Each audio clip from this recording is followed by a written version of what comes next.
Hey there, my name is Jay, but you may know me as Atlas, and welcome to Ampersand, a deep dive into the creative process and the way the world shifts.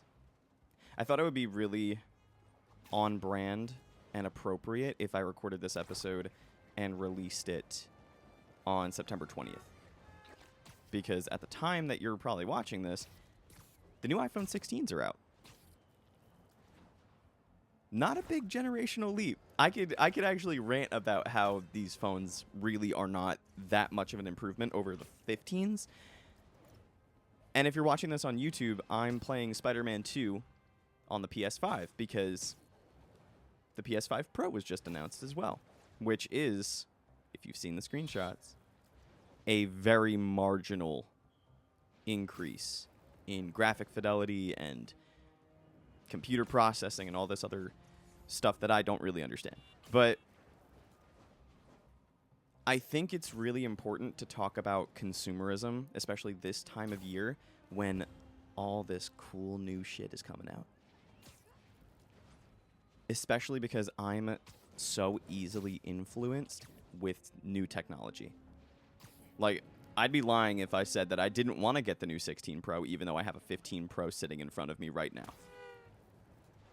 Just for that stupid little button that controls the camera. That's it. That's the whole reason I wanted the thing. I don't care about Apple Intelligence or really the A18 Bionic, whatever it's called. It's like 30% faster than the phone because really, who needs your phone to be that fast?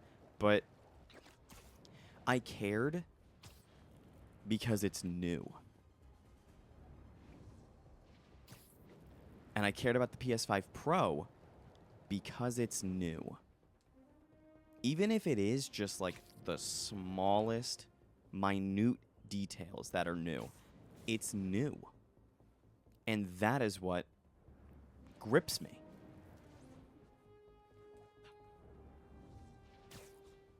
I had to stop myself from pre-ordering the new iPhone and trading in my 15 because there was no reason for me to spend that money to just get a new button.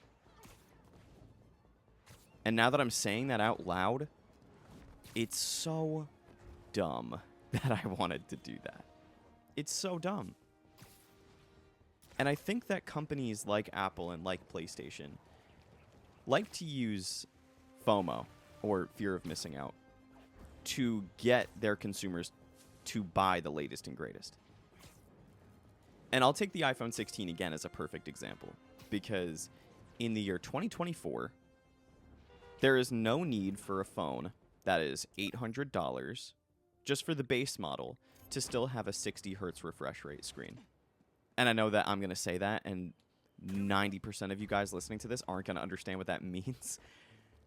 But you could easily go and get an Android phone that has a 120 hertz screen for half of the price. And I think that Apple does these things because they know that not that much is new with their phones. So they have to do something to get people to buy the Pro phones over the base phones.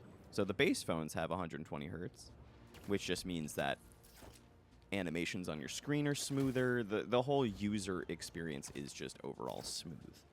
And it's really hard to tell you without you just seeing it. It's like next time you're in Target or something, just look at the Pro phone and then look at the base phone and just swipe on the home screen back and forth, and you can tell that the Pro phone is better because it's smoother.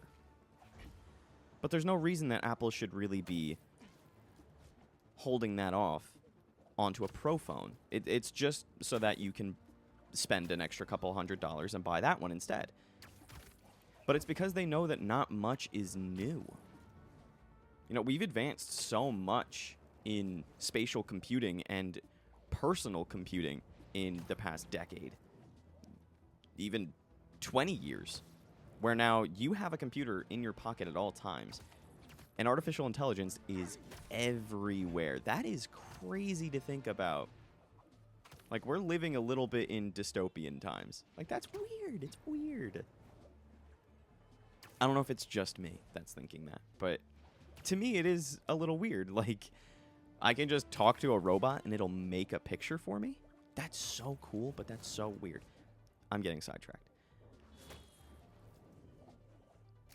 I really, again, had to tell myself I don't need the new phone because I have one that works perfectly fine. There's no need for me to spend $400 and trade in my phone just to get one that's slightly better. But again, it's that slightly better that just likes to nag at me.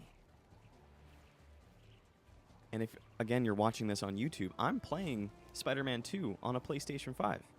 The base PlayStation 5, not even the Slim. The base one that came out in 2020, I think. And the game looks and runs phenomenally. This game's amazing, by the way. If you haven't played it, or the first one, definitely go do that. But they marketed the PlayStation 5 Pro as being, like, exceptionally better when they put screenshots of the base PS5 and the PS5 Pro next to each other. And if you didn't have a microscope, you couldn't tell the difference.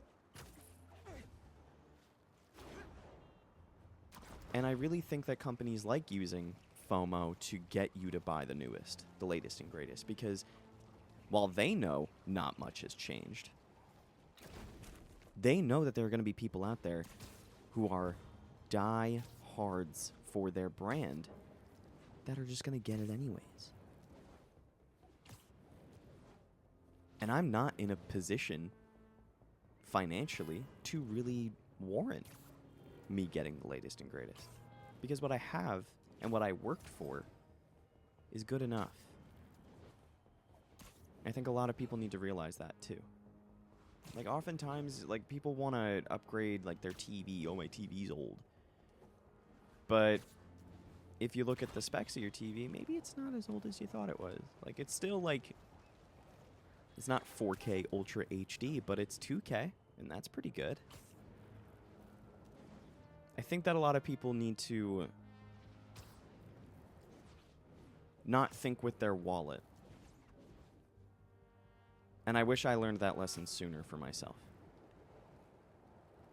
So, how do you combat consumerism?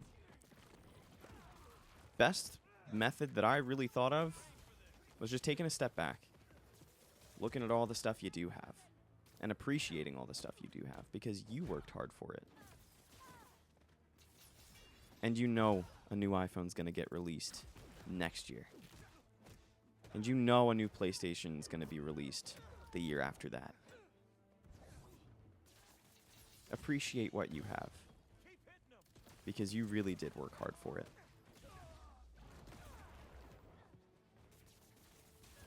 Thank you so much for listening.